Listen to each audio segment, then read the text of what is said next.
It's Breaking the News with Des Clark. I am Des Clark and this is Breaking the News, the show that breaks the week's news and asks four opinionated panellists to put it back together again. And joining me this week is actress and comedian Lucy Porter, and with her, comedian and actor Raymond Mearns. And facing off against him is comic Maisie Adam, and on her team is stand-up Mark Jennings. In the news this week, Swedish environmental activist Greta Thunberg has returned to school after a year off campaigning to curb climate change. Teachers and pupils are reportedly happy to have her back, but claim she's massively showing off with her piece on What I Did on My Holidays. A British teenager has landed a place on a university course in America to study how roller coasters are made. She said this year's exam results process has been a real uphill struggle, followed by a rapid descent, 2 loops and a corkscrew. And Dermot O'Leary has pleaded for help in finding his wedding ring, which was stolen from a gym locker. The X Factor presenter said his gold crucifix, wallet, phone and watch were also taken. The police have said this was a highly unusual crime, as people involved in reality TV don't normally take their wedding rings off unless it's strictly. Very good. Very strong. There we go, you have met the panel. Let's crack on with round one. This is the Broken News round, where our teams have to guess 2 major stories of the week that have been mashed together into one single news headline. So Lucy and Raymond, can you tell me the first story, please? The First Minister has confirmed new rules that means President Trump will have to wear face coverings in communal areas from Monday. Donald Trump's taken to the stage to accuse Nicola Sturgeon of using school buses to steal an election. Other Republicans at the event have described John Swinney as the bodyguard of Western civilization. Wow, some bold claims there in our mashup this week. The idea of Nicola Sturgeon stealing a school bus gives me so much pleasure and delight. The thought of her little face, just the glee as she drives away. So I think this is about the fact that face coverings are mandatory in Scottish schools when you're walking about in corridors. And in England, you know, you've got to wear a face covering every 3rd Tuesday or something like that. Yes, that is the news, that Scottish secondary school pupils will have to wear face coverings in corridors, communal areas and school buses from next Monday. Education Secretary John Swinney said the new rules would apply to all pupils aged over 12 and that the guidance had been updated based on new advice from the World Health Organisation. Health experts say wearing masks will help protect teenagers from exposure to the virus and also to potentially toxic levels of Lynx Africa. It's an important point at that age. So, Raymond, what are you thinking about it? Mandatory wearing of face coverings in secondary schools. You think it's a good idea? Well, as if you've just been to the orthodontist, isn't it? I mean, it's brilliant if your teeth are in a cage. If you've been doing it to the orthodontist, you've just got your braces on, and you're 11 years old and 11 twelfths, and you go, oh, thank God for face masks. There you go. And I'll just wear this till I'm 16 until I go winching legally. No, 18, I can't mind. It doesn't matter. I don't get it. Are they not contagious right now? What happens next Monday? Have they even come back yet? I've no idea. I've been locked in the house. I think wearing the masks in Scotland and in England is probably the best thing, like, health-wise. But I still don't think they've thought of, like, the wider implications of this, because you know that game at school where, like, you'd all be humming and the teacher was trying to work out who was humming.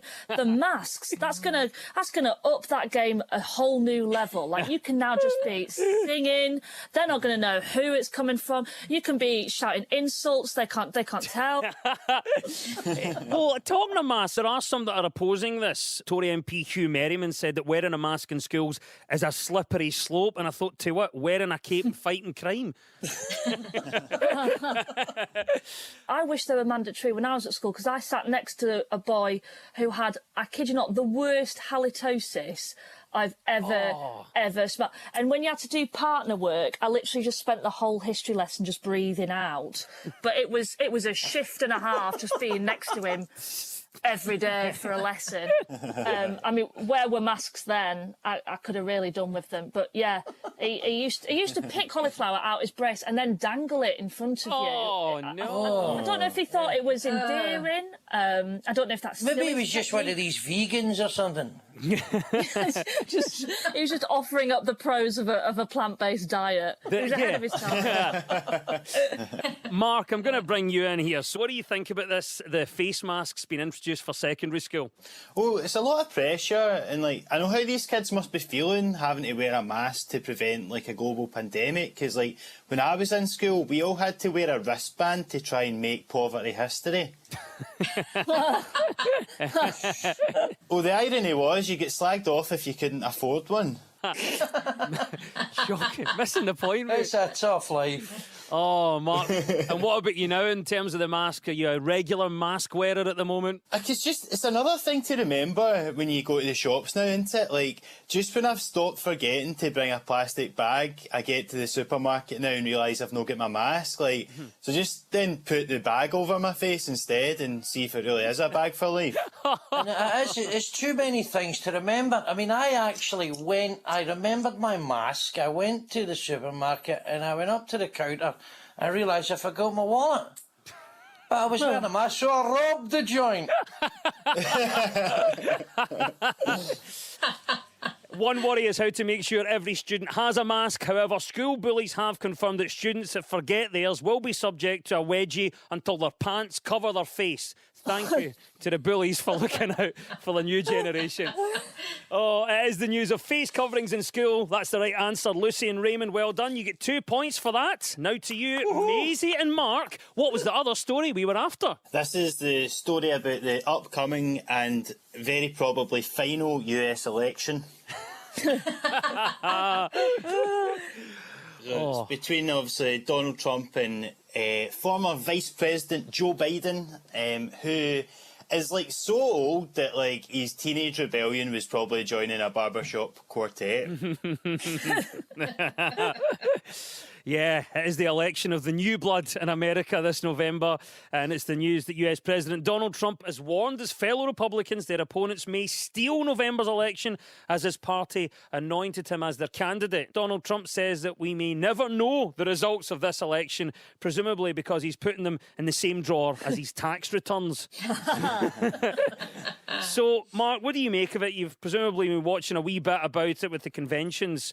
The annoying thing is the Democrats have spent 4 years arguing that Donald Trump is not fit for office, only to then pick a candidate to run against him who looks like he isn't fit for office either. It's like they've just thought, oh, that's what people like about Trump. He can't do the job. Let's get a guy like that. It's a brilliant time, Maisie, in terms of what's going to happen next in 2020. And with this election in November, do you buy the lines from Donald Trump that there's going to be doubt over whatever happens? It's weird, isn't he? He's very nervous, is Trump, isn't he, about mail-in ballots leading to voter fraud. And I don't know, somebody who's saying like that sort of thing ahead of doing it, like ahead before it's even happened, it kind of feels like if you're already making up excuses as to why it's not going to go your way, like imagine, I don't know, like Usain Bolt just be like, before we start, if anyone happens to be faster than me in this race today, I just want to say now the Olympics is rigged. It doesn't really suggest you're confident in your own performance. It's a really strange tactic. Did you see he's challenged Biden to a drugs test? Yes, yeah. He's since, I think in like the last 24 hours, he's challenged Biden to a drugs test, which is pretty wild, because if you had to guess which one had the more questionable drug history, you'd definitely say Trump. Like I think Biden, the only drugs he's taken is statins with a mug of Ovaltine on a night. Like I don't think there's anything too rock and roll there. I did see that, and so Trump has challenged Joe Biden to a drugs test. Joe Biden has said that he is willing to submit a urine test at any time, literally because he's constantly going to the toilet, mainly in the middle of the night. So if anybody wants to come round his house, there's plenty of chances for it. Do you think he genuinely believes there's a problem with fairness or postal votes, or is this a bit of a tactic to cast doubt on the election in November? I haven't known anyone this worried about the security of the postal service since my nan in the 1980s, who used to be convinced the postie was stealing the pound coin she put in my birthday card. I mean, it's been interesting actually reading about the kind of effects of it, because it is, I mean, extraordinary that basically the postal service is being dismantled because of this, and it's now meaning that post in America is taking 7 weeks to arrive, which has meant that animals have been dying. Apparently, I read something where it said animals are dying in the mail, which it's sort of, I mean, I'm against what he's doing, but also What I sort feel of Americans animals should are be told being it's- sent through the post? Exactly. I mean, you know, in this country that only happens in Postman Pat, doesn't it? Where you know, he's got a helicopter so he can get cows to Greendale. But yeah, it's extraordinary. I don't know what they're up to, but they need to stop it. He's making himself out really to be the underdog and all that sort of thing. I think that's what he's doing. He's kind of positioning himself as if, you know, I'll fight for you, the wee guy in the street. And that's kind of where he's coming from. He's absolutely chasing the sort of like blue collar sort of vote. And say, you're the wee guy, I'll stick up for you. They're going to steal it. They're going to do this. They're going to do that. And he's basically making them out to be, oh, the bogeyman's coming for you. And he's just he's a bam, man. I mean, I just, but it's like you say, what's the alternative? Joe Biden, at least maybe if he did win and he's that old, at least maybe Kamala Harris would actually become president. There you go. First sort of lady president. That'd be amazing. Well, the point was made about Donald Trump Jr. specifically speaking at the Republican convention, and one of the comparisons that he made was comparing Joe Biden to Nessie in a speech, the Loch Ness Monster. So I'm asking you this, are there any other Scottish comparisons that you can find in US politics? I reckon like Trump is actually more like the Loch Ness Monster because loads of Americans believe in him for no good reason. Well done, Maisie and Mark. You get 2 points for that. It was the mashup of masks in schools and the US presidential election. And at the end of that round, well done. The teams are on 2 points apiece.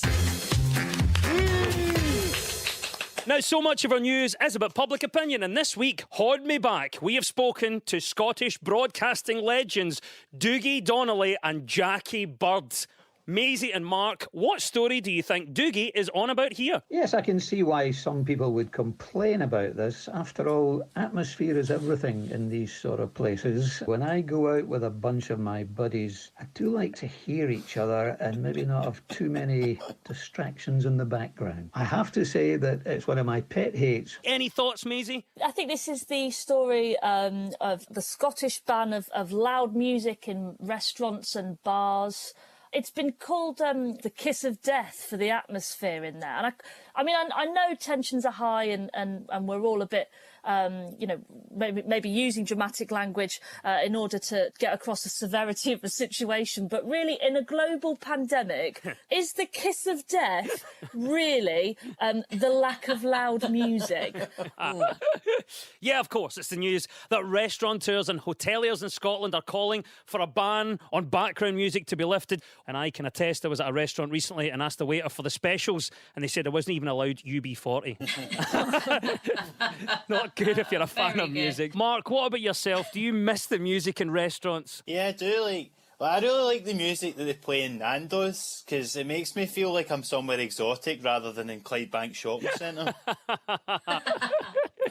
It's funny, isn't it, Lucy? You don't think about music being something that's important to eating or drinking, then they take it away. It's true, exactly true what you say, because there's that point, isn't there? If you're in a restaurant and the music stops and you just go, oh God, we're going to have to sing happy birthday to someone. And it's really awkward. And that's where I kind of go, oh yeah, you do notice it. But I think I've been married for many, many years now. And as part of a long established couple, if you go out for dinner, it's kind of quite nice to have something to sort of distract from the ominous silence of years of contempt.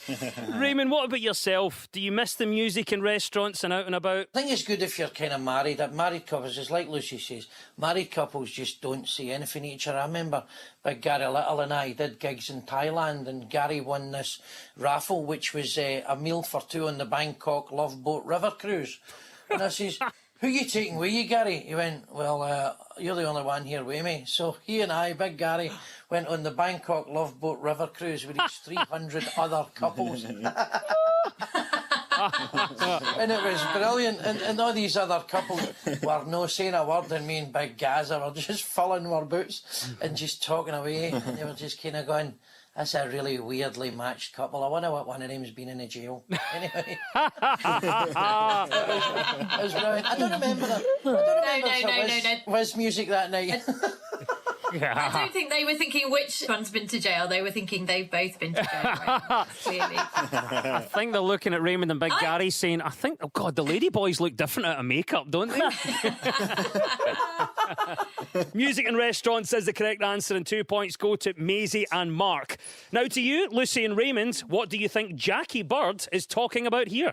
I think the people who are criticising this are being overly sensitive. I am constantly being told by my 2 grown-up children that I should end my texts with ridiculous kisses or smiley faces, and I try to tell them I am far too busy to spend my time searching for cartoons to enhance my thoughts.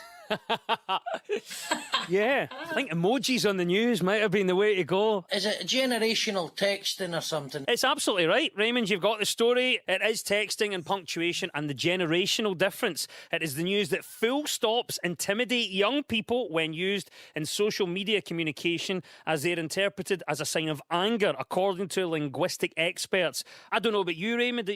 I've had texts from you. You seem to use a lot of decent grammar. Is something like that important to you, using full stops or exclamation marks? Well, I think I probably do, but it's just the way I was kind of brought up, you know, and I would always end my text by Raymond Mearns Esquire. It's true, actually. Feels like getting a lawyer's letter, just getting a note you coming out tonight. Raymond Mearns Esquire. Yes, your esteemed company is requested in the boozer. Yours faithfully. Lucy, what do you think about it? If someone ends a tweet without a full stop, then you know they're young. If they've got lots of emojis, then you know that they're my age and trying a bit too hard. And if they've got 17 hashtags and they've got caps lock on and they're ranting about Bill Gates inventing an evil mask that turns your sperm gay, then they just need to get off Facebook. You know, one change that I've noticed online is that a lot of people outside of Scotland have started saying the word yas. And like the Drag Race, they've got like, oh, yas queen, they're always saying, right? But like, see, until recently, the only time anyone had ever said the phrase yas queen was in a Scottish pub. Someone had just upped Bohemian Rhapsody on the jukebox. Maisie, what about yourself? Do you think that texting's changed the way we communicate? I dread the full stop. I know that might make me like part of the problem, but I will use it to purely express sort of anger or being in a mood. Like I could text my boyfriend, "You left your towel on the bed." Now without a full stop, that's sort of oh, in case you thought you'd lost it, you left your towel on the bed. If I put it with a full stop, that is, sleep on the sofa tonight, you dirty minger. That's what it is. Like, But obviously it's talking about communication. At some point, I think we've all made a mistake, especially in the world of texting and social media. What have been your biggest communication faux pas? This is one of my mates, but until he was corrected on it, he thought that chicken Kiev was spelled chicken KF. no. Yeah, he texted, KF. I'm having chicken KF tonight. That's how he thought it was spelled. How old was he when he discovered it was Kiev? In his 20s. Did he get mixed up when he saw KFC and thought, oh, that's what that's about? Honestly, I think that's where it came from. I'm having chicken Kentucky Fried. I think that's what he thought. Just comes after the word. Oh, according to experts, young people send each thought as a separate message rather than using a full stop. Some have said the full stop is now redundant because the message is ended just by sending it. Many redundant full stops are now thought to be seeking work job sharing as a colon. Interpretations of grammar and punctuation is the correct answer. 2 points go to Lucy and Raymond. You're tuned to a socially distant Breaking the News on BBC Radio Scotland with me, Des Clark. Now, this round is all about who's in the news. I will play you a clip of a mystery person. All you have to do is tell me who it is. So, Lucy and Raymond, you're up first this time. Who is this? I have no interest whatsoever in playing someone who's heroic. The only time I want to play someone who an audience knows that they're supposed to like is when they really shouldn't like them. Robert Pattinson, who is playing not Batman, but the Batman. The Batman. Yes. Well done, Lucy. It is Robert Pattinson, who's in the news this week as fans have been finally given a sneak peek into the newest adaptation of Batman featuring Pattinson as the Caped Crusader and their Scottish interest. In February of this year, Glasgow became Gotham City as filming took place in the East End. Though, to be fair, when most residents saw Batman and the Joker fighting out in George Square, they thought it was just another Fathers for Justice protest. Mark, are you excited about the new Batman and about Robert Pattinson? Apparently, there was meant to be a Robin starring alongside him, but Robin's had to be furloughed. He's it. They're saying that Robert Pattinson's going to play it like an emo Batman. But, you know, I'd really love to see Batman get played as a Ned, you know, like Bat-Bam. His Batmobile's just like a souped-up Corsa, and instead of cocktail parties, Bruce Wayne just goes to his mate's empty. And his butler would be a social worker. Obviously, Lucy, the nice angle for us in Scotland is that Glasgow has become Gotham City. You spent a bit of time in Glasgow. Can you see the similarities between the two places? I love Glasgow, and it is really exciting when you see places you know on the screen. And it's like when in the Avengers when they had a fight outside a branch of Boots, and I was like, oh, it's Boots! Yeah. That's amazing. And in fact, my husband, who is an actor, he was in Thor 2. He was being thrown across a car park by Natalie Portman, but I was much more interested. And again, this shows how long we've been married, but I was like, oh, look at that. That's in Slough, isn't it? I recognise that car park. Maisie, what about yourself? Robert Pattinson, we know him from Twilight and one or two other things. Do you think he's good casting as the new Batman? I mean, as you say, he's made that huge character transformation from vampire human to bat human. Like, I love the image of just sort of him going into his agent's office and being like, look, I've done vampire, I've done Batman. Now I think I'm ready to stretch myself. Is there any castings for playing an actual vampire bat? It's a weird one, isn't it? Like, he's hardly diverse. But I feel like if there was going to be a hero of Glasgow, it would probably be something like Patterman. Yes. And their sole power would just be going around aggressively telling you that Glasgow has the best patter. Like, that would literally be it. It would be a nightmare for Batman in Glasgow because everybody thinks they're the Joker. Oh, absolutely. Well done, yes. 2 points to Lucy and Raymond. That was Robert Pattinson. Right, over to you, Maisie and Mark. It's your turn. Who is this and why are they in the news? When I started, it was very much of like just constantly putting music out, trying to get people to get to know me a bit more. So I believe that was Dua Lipa. So apparently parents had been naming their kids after celebrities like that Kylo Ren from Star Wars and Dua Lipa, but like surely anyone who names their kid after Dua Lipa knows that they'll be Dua slagging. This is from the Office for National Statistics. Babies called Dua doubled in 2019 compared with 2017 when the singer first reached #1. So what do you think about this, Mark? Is this just a new updated trend of picking pop stars and celebs' names for kids? I think it's always kind of been about, but the problem is with picking a celebrity name is that even if you like them now, what happens if they become a terrible person later? Like, it's a bad sign when you do something so bad that you never hear your first name again. Like, I mean, ever since JFK, I don't think anyone's named their kid Lee Harvey, have they? And like Paul Pop McDougall from Springburn. It definitely is premature, though, isn't it? But the same thing happened with Game of Thrones. That was obviously spanning about 8 seasons, and there was a character in that called Daenerys Targaryen, and she was like a really solid character throughout, and everyone was rooting for her. And people called their kids Daenerys. And then at the very end of the final season, she just went absolutely bats and became a horrid person to the point where she had to be killed off. Imagine that. And by that point, you're just stuck with a 2-year-old who's named after a tyrannical, horrific queen. I would say, by the way, at this point that Maisie has spoiled the ending of Game of Thrones, but... I was going to say, I didn't spoil the ending of Game of Thrones. The bloody writers did, OK? They made the bed, lie in it. Dua Lipa, very popular name. Is this just part of a trend of picking pop stars' names? Yeah, it's funny though, isn't it? It's always the sort of solo artists, like, you know, the Kylies and Britneys, as someone said, and then Shakira, that kind of thing. It's never the bands, is it? I would like a child called Megadeth. That would be my preferred name. The most embarrassed I've ever been with my name, right, was one time, I was about 6 years old, and I asked my mum to get me my first ever football top, and I said to her, I want my name on it. So she gets it for my birthday, and she's put my name on the front of the top, positioned like my name is the club sponsor. And it's honestly baffled me.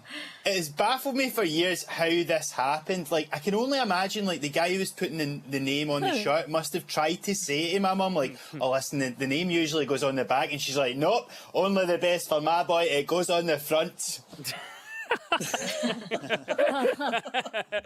Dua Lipa was indeed the right answer, and well done. 2 points go to Maisie and Mark. And it's time now for our final quickfire round, which is all about deciphering the numbers in the news. So I will read out a headline. All the teams have to do is fill in the blanks. So get ready, teams. When we run out of time, you'll hear this. Keep it in the swamp. That's Donald Trump Jr. there. Let's go for it. People in the UK have done what 64 million times this month? Is it experienced a Tory government U-turn? Brilliant answer, but something else is what we're looking for. People in the UK have done what 64 million times this month? Is it said either, oh, it's hot, isn't it? Or, oh, we needed that rain. Probably the same day as well.